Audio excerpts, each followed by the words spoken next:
물리학 1. 다음으로는 상규칙 유도에 대해서 한번 배워보겠습니다. 저번 시간에 상규칙에 대해서 배웠었죠. F는 C-P 더하기 2 라고 해서 배웠었는데, 이번에는 이 상규칙이 어떻게 나왔는가에 따른 유도를 한번 해보겠습니다. F는 자유도라고 했죠.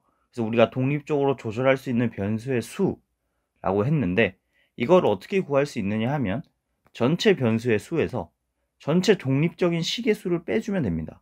그렇게 해서 나온 값이 자유도라는 건데, 이게 글로만 해선 이해가 안 될 것 같아서 그 수학적 도구 좀 이용해서 한번 설명드리겠습니다. x, y, z라는 전체 변수가 3개가 있어요.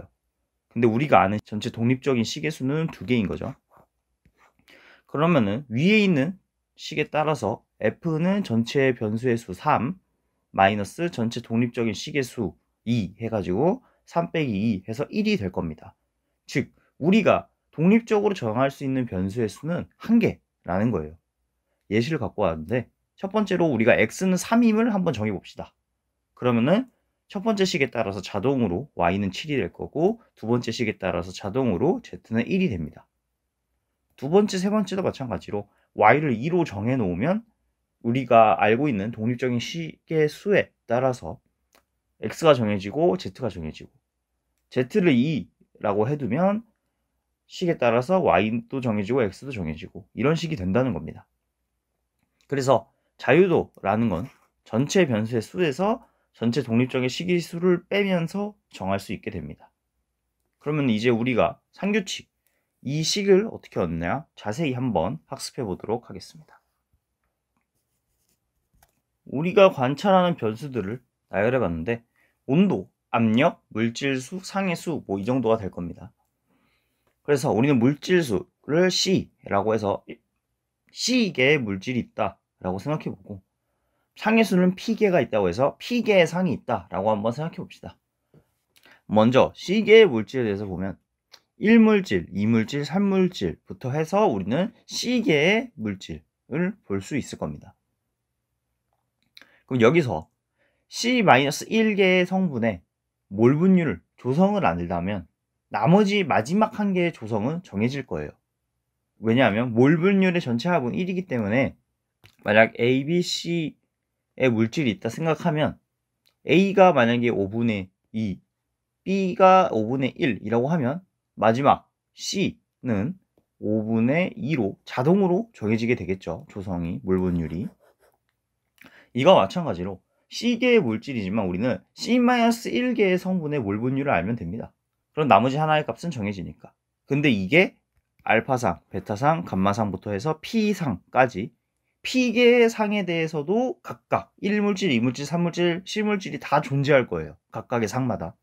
그렇기 때문에 우리가 전체 알아야 되는 조성의 수는 C-1개의 물질을 알아야 되는데, 이게 P개의 상만큼을 알아야 되기 때문에 둘이를 곱해준 P의 C-1의 P를 곱해준 게 필요한 조성의 전체 수가 될 겁니다.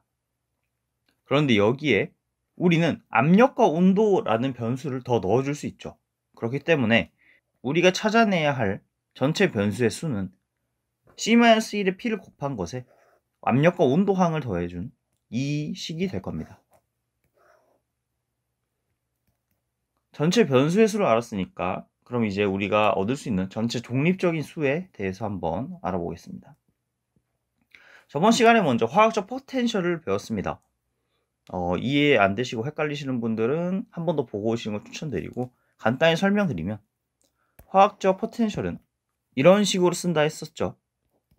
무엇이냐면 거의 몰 깁스 에너지가 비슷한데, 온도와 압력을 고정했을 때, 그리고 I 성분을 제외한 나머지 J 성분을 고정했을 때 I 성분의 몰의 변화에 따른 깁스 에너지의 변화량이라고 했습니다. 이게 I의 화학적 포텐셜이 된다 라고 저번 시간에 학습했던 것 같습니다. 우리는 그러면 알파, 베타, 감마하고 P 페이즈, 그러니까 모든 페이즈가 평형에 있다고 생각해 봅시다. 평형에서 화학적 포텐셜은 같아야 하기 때문에 우리는 이런 식으로 써줄 수 있을 겁니다. 1물질에 대해서 예를 들어서 앞에 1첨자를 새겨줬고요. 알파 페이지에서 뒤에 알파를 써놨습니다. 그래서 1물질의 알파 페이즈, 베타 페이즈, 감마 페이즈 뭐 쭉쭉쭉 가서 P 페이즈까지 다 화학적 포텐셜이 같아야 될 거예요. 평형에선. 그럼 우리가 얻을 수 있는 건 총 P-1개의 식이 되겠죠. 왜냐면 A는 B는 C라고 한다면 우리가 얻은 식은 두 개죠. A는 B, B는 C. 이 식 두 개를 얻은 거죠. A는 C는 왜 안 되냐 하면은 자동으로 정해지는 거기 때문에 이 식은 독립적인 식이 아니라서 제외시키고 우리가 얻은 독립적인 식의 수는 두 개일 겁니다. 그럼 마찬가지로 알파부터 P까지 P개의 상에 대해서 식을 세웠기 때문에 P-1개의 식이 나올 겁니다. 근데 이 P-1개의 식이 1물질에만 있냐? 아니죠. 2물질, 3물질, C물질까지 다 있을 겁니다. 그럼 우리가 얻은 독립적인 식의 총 개수는 P-1개의 식에 C개의 물질을 곱해준 이 식이 될 겁니다. 그럼 우리가 앞에 인트로에서 설명드렸었죠. 자유도는 전체 변수의 수에서 전체 독립적인 수를 뺀 것과 같다 라고 했는데 위에서 구한 전체 변수의 수를 가져오고 식의 총 개수도 가져오면 우리는 최종적으로 F는 C-P 더하기 2라는 자유도의 식을 얻을 수 있게 됩니다. 이상입니다. 다음으로는 대표적인 상평형 그림에 대해서 한번 학습해 봅시다. 먼저 우리는 대표적인 페이지 다이어그램이니까 한 성분, 1성분에 대해서 한번 설명을 드려볼 거고 단일 컴포넌트이기 때문에 C는 1이 될 거라서 우리가 얻을 수 있는 자유도는 3-P가 될 겁니다. 이건 뭐 그냥 참고로 알아두시고 먼저 CO2에 대해서 한번 봅시다. 이산화탄소 가장 익숙한 그림일 거예요. 네, 가장 익숙한 그림이고 여기서 뭐 특이점만 설명드리겠습니다. 앞으로 그래프나 내용 같은 건 사실 책이나 강의 자료 여러분이 학습하시는 뭐 그런 거 보시면 그림은 더 자세하게 나와 있을 거예요. 설명도 더 자세하게. 그래서 간단하게 생각해 볼 점만 한번 말씀드리고 넘어가도록 하겠습니다. 먼저 고체와 액체의 기울기가 양의 기울기입니다. 상평형 그림에서 경계선이 양의 기울기 때문에 압력이 증가할 때 녹는 점이 증가해요. 이산화탄소는. 그리고 1atm이 3중점 아래에 있습니다. 1atm이 3중점 아래에 있기 때문에 상압, 우리 이제 표준 상태에서는 이제 액체 상태에 CO2를 볼 수가 없다. 그 정도 될 것 같네요. 왜냐면 고체 기체만 이렇게 지나기 때문에 고체 이산화탄소를 대기 중에 놓아두면 그냥 승화하는 거죠. 뭐 드라이 아이스 여러분 뭐 생각하시면 될 것 같아요. 다음으로는 물인데 물 굉장히 복잡하게 생겼어요. 그래서 뭐 그림을 자세하게 그릴 수는 없었고 여기 왼쪽에 보이시는 이 막 복잡한 것들이 고체입니다.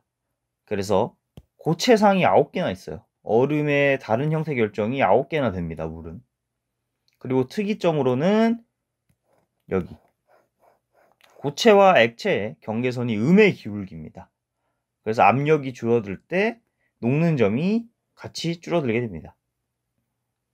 이게 왜 이러냐면 고체의 부피가 액체의 부피보다 커요.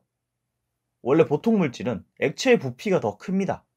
근데 물의 경우가 좀 특수하게 고체의 부피가 액체의 부피보다 크기 때문에 밀도는 반대로 액체의 밀도가 더 높겠죠. 그래서 압력이 증가할수록 액체로 존재하려고 합니다. 부피가 더 작기 때문에. 그래서 음의 기울기를 나타나게 되는 거고요. 그 다음으로는 헬륨이 있죠. 헬륨은 신기한 건 고체가 2개의 페이지가 있고 액체가 2개의 페이지가 있다는 겁니다. 고체도 2개가 있고 액체도 2개가 있어요. 가장 특이한 건 이거죠. 고체와 기체가 만나는 선이 없어요. 만나는 점이 없어요. 즉 헬륨은 승화를 하지 않습니다. 이 부분을 한번 생각해 주시면 될 것 같아요. 여기까지 간단하게 한번 알아봤습니다. 이상입니다.